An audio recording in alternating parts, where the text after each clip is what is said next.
Welcome to study IQ। I am Amit वरीदी किलोर। History काफ़ी फैसिनेटिंग होती है, right? It is basically the story of the civilisation. आखिर हम यहाँ पर पहुँचे कैसे हैं, ये जानने के लिए हमें इतिहास पढ़ना पड़ता है।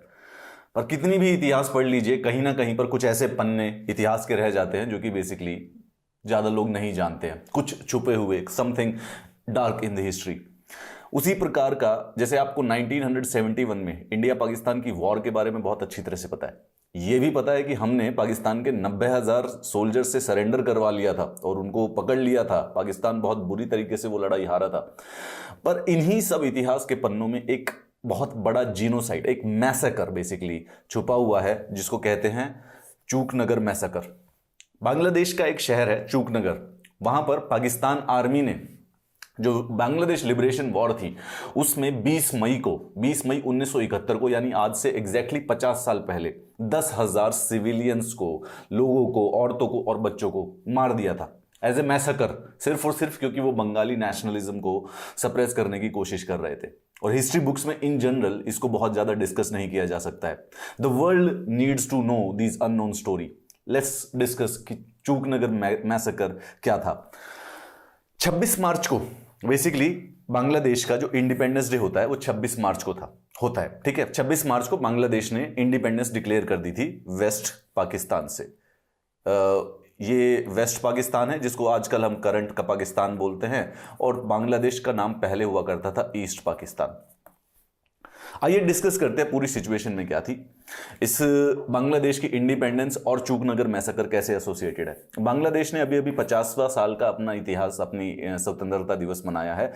It also commemorated lesser known chapter of countries 1971 liberation war which is known as Chuknagar massacre. ये जगह जो आप देख रहे हैं ना यहाँ पर, ये चूकनगर जगह है।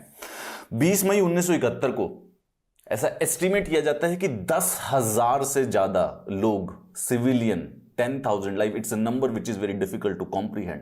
बहुत ज्यादा 10,000 होते हैं, including children, were killed by Pakistani forces in a small town called Chuknagar under the Khulna district. Basically जो ये पूरा का पूरा डिस्ट्रिक्ट है उसका नाम है खुलना district.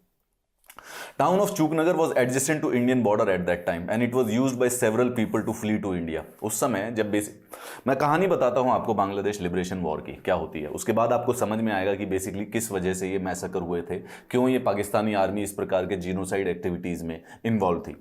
Those who lost their lives in the massacre had reportedly gathered from nearby district in the town to escape to India।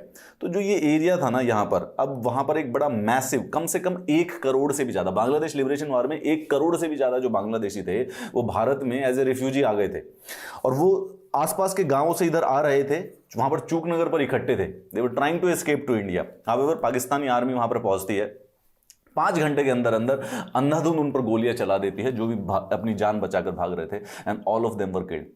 In the history books it is actually not recorded Chuknagar massacre. आज बता रहा हूं मैं आपको।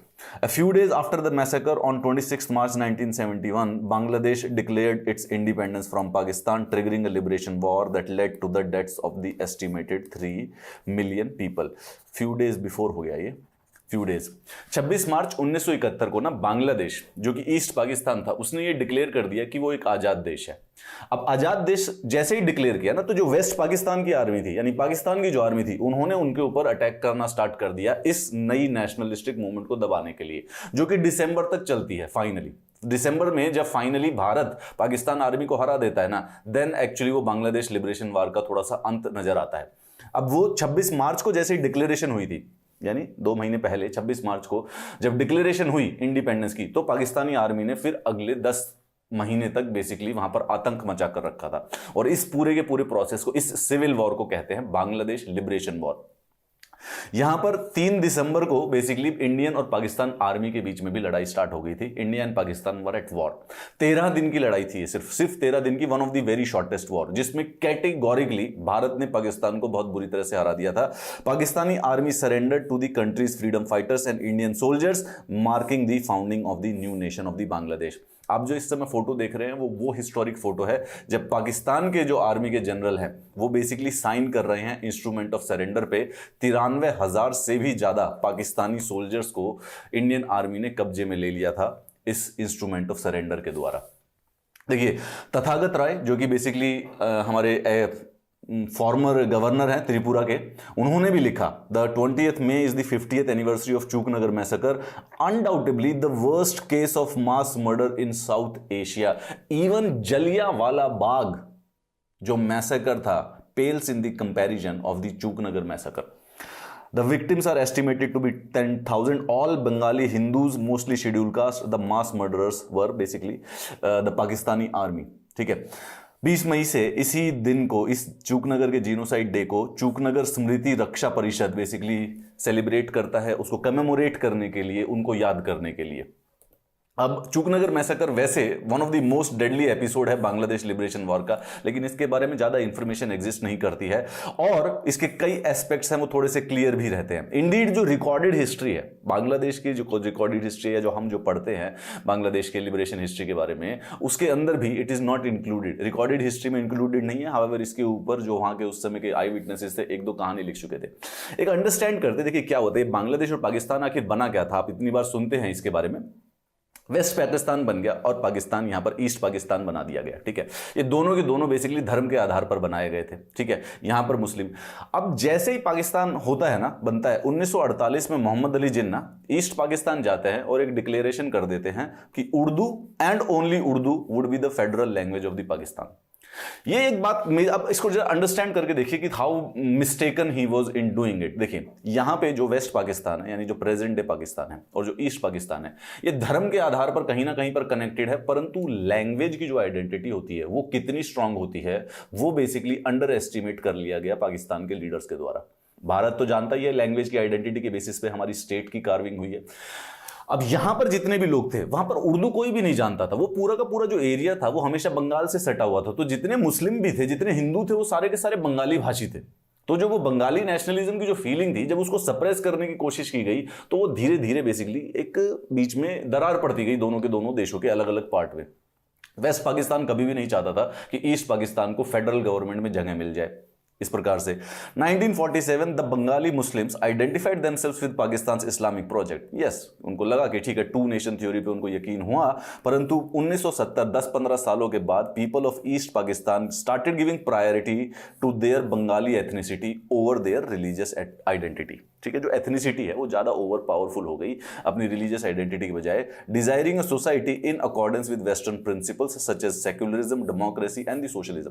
पाकिस्तान का जो project है वो इस्लामिक बेस्ड, इस्लामिक प्रोजेक्ट है, उनको एक इस्लामिक नेशन बनाना था। और वही इस्लामिक आइडियोलॉजी और प्रोपोगेंडा को बेसिकली जब ईस्ट बंगाल के ऊपर थोपने की कोशिश की गई, तो वहां पर जो उनकी जो बंगाली एथनिसिटी की जो आइडेंटिटी है वो ओवर पावर कर गई। इसकी वजह से धीरे धीरे वहां पर बंगाल नेशनलिज्म डेवलप करने लग गया। Many Bengali Muslims strongly objected to the Islamist paradigm imposed by the Pakistan state. ये रीजन था, वरना ऐसा अचानक से आप कैसे सोचेंगे कि अलग से नया स्टेट कैसे बन जाएगा। अब सवाल ये होता है, क्या होता है, देखिए इस कहानी से जब स्टार्ट होता है उससे पहले एक इंटरेस्टिंग बात बता देता हूं आपको। भारत का संविधान इमीडिएटली बन गया था, 3 साल के बाद ही 1950 में हमारा संविधान बनकर तैयार हो गया था। 1951-52 में हमने जनरल इलेक्शंस करा दिए थे और मई 1952 में भारत ने अपना नया पहला स्वतंत्र भारत का पार्लियामेंट भी बना लिया था। पाकिस्तान का जो कॉन्स्टिट्यूशन था ये बना था 1956 में। 1958 में एब्रोगेट भी कर दिया, इसको एब्रोगेट करके थक गए थे। पहली बार पाकिस्तान में जो इलेक्शन हुए थे वो हुए थे 1970 में, 1970। They got freedom in 1947 and the first general elections in Pakistan were held in 1970। अब यहां पे क्या हुआ, देखिए वेस्ट पाकिस्तान जो बेसिकली जो पूरा का पूरा पाकिस्तान एक ही सीट, एक ही कंट्री था, तो पूरे कंट्री के जो इलेक्शंस होंगे, जो सेंट्रल लेजिस्लेचर बनेगा वो तो पूरी कंट्री से ही बनेगा, राइट। तो एक वेस्ट पाकिस्तान हो गया, एक ईस्ट पाकिस्तान हो गया। वेस्ट पाकिस्तान की जो पार्टी थी वो थी पीपीपी, और जो ईस्ट पाकिस्तान की पार्टी थी वो थी अवामी लीग। अब जब ये 1970 में जब इलेक्शन हुए ना, तो ये अवामी लीग जो है, ये 300 टोटल लेजिस्लेचर में सीटें थी, 150 के ऊपर, 151 के ऊपर इनको मेजॉरिटी के लिए चाहिए थी। तो जो अवामी लीग थी वो बेसिकली मेजॉरिटी में आ गई। ये पीपीपी ने कुछ 80-81 सीटें जीती और इन्होंने 140 से 100-150 के बीच में सीटें जीत ली अवामी लीग में। अब जो वेस्ट पाकिस्तान के जितने भी लोग थे ना, उन्हें बेसिकली ये बात नामंजूर हो रही थी कि अवामी लीग को बेसिकली फेडरल गवर्नमेंट में जगह मिल जाएगी, they would start ruling it, ये समस्या हो जाएगी। इस बेसिस पर व्हाट हैपेंड इज दैट कि ये जो बंगाली नेशनलिज्म था इसको रोकने के लिए ना पाकिस्तान आर्मी ने 25 मार्च 1971 को जो ये बंगाली इंडिपेंडेंस मूवमेंट थी, इसको कर्ब करने के लिए एक मूवमेंट चलाई, project operation Searchlight. Operation Searchlight वो प्रोजेक्ट है जिसमें बेसिकली अगले 9-10 महीनों तक जो बंगाली स्पीकिंग पॉपुलेशन थी बांग्लादेश की, उनका जीनोसाइड किया गया था पाकिस्तान आर्मी के द्वारा, इन दी क्लेम कि वो बेसिकली उनकी जो बंगाली इंडिपेंडेंस मूवमेंट है उसको रोकने की कोशिश कर रहे हैं, ट्रीजन को रोकने की कोशिश कर रहे हैं। ये जैसे ही ये ऑपरेशन सर्चलाइट स्टार्ट होता है, अगले दिन 26 मार्च को बांग्लादेश इंडिपेंडेंस डिक्लेयर कर देता है। ठीक है, जिस दिन ये स्टार्ट होता है उस दिन 26 मार्च को बांग्लादेश इंडिपेंडेंस डिक्लेयर कर देता है, और देन इट बिगिन, स्टार्ट हो जाता रहता है। Operation also begin the 1971 Bangladesh genocide. The Indo Pakistani war of 1971 was a military confrontation, जब 3 दिसंबर 1971 को पाकिस्तानी आर्मी ने भारत की कुछ एयरफोर्स के ऊपर अटैक कर दिया था। इंडिया फिर फुली सपोर्ट करके बेसिकली बांग्लादेश लिबरेशन जो प्रोजेक्ट था, बांग्लादेश लिबरेशन मूवमेंट थी, उसको फुली सपोर्ट में गया, और भारत ने फिर पाकिस्तान आर्मी को 13 दिनों के अंदर अंदर बुरी तरह से हरा दिया। And then finally Bangladesh basically full fledged एक नेशन के रूप में उभरा था। और इसी बीच में जब ये 26 मार्च के बाद मई में यहीं पर एक जो मैसाकर हुआ है, चूक नगर मैसाकर, जो कि हिस्ट्री के पन्नों से मिसिंग है, उसको जानने की जरूरत है। इस प्रकार की कई सारी चीजें हैं जो कि इतिहास में छुप गई है, मैं आपके लिए लाता रहूंगा रेगुलरली। ये एक इंटरेस्टिंग सी चीज जो कि शायद आपने कभी नहीं देखी होगी, ये वो पेपर है, ये वो इंस्ट्रूमेंट ऑफ सरेंडर है जो कि पाकिस्तान ने साइन किया था 1971 में। AKA नियाज, ये पाकिस्तान के लेफ्टिनेंट जनरल थे, और यहाँ पर जगजीत सिंह अरोरा, JS अरोरा, ये हमारे लेफ्टिनेंट जनरल थे, general commanding in chief India and Bangladesh forces in the eastern theatre. इन दोनों ने साइन किया था। अभी जब आपने जो फोटो देखी थी जिसमें Pakistan eastern command agree to surrender all Pakistan armed forces in Bangladesh to lieutenant general Jagjit Singh Arora, general officer commanding in chief. The surrender includes all Pakistan land, air and naval forces and also all paramilitary forces and civil armed forces.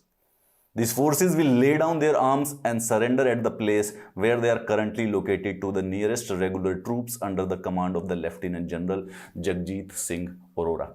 पढ़ नहीं पा रहे होंगे, काफ़ी छोटा है। मैं इसको अपने टेलीग्राम चैनल पर शेयर करता हूँ, ये टेलीग्राम चैनल ज्वाइन कीजिए। I will share the instrument of the surrender of Bangladesh war, India Pakistan जो वॉर थी, या बांग्लादेश लिबरेशन वॉर भी उसको कहते हैं, उसका एक पार्ट था इंडिया पाकिस्तान वॉर। मैं इस टेलीग्राम चैनल पे आपको इंस्ट्रूमेंट ऑफ सरेंडर शेयर करता हूँ। You can also connect with me at my social media. I will see you in the next class.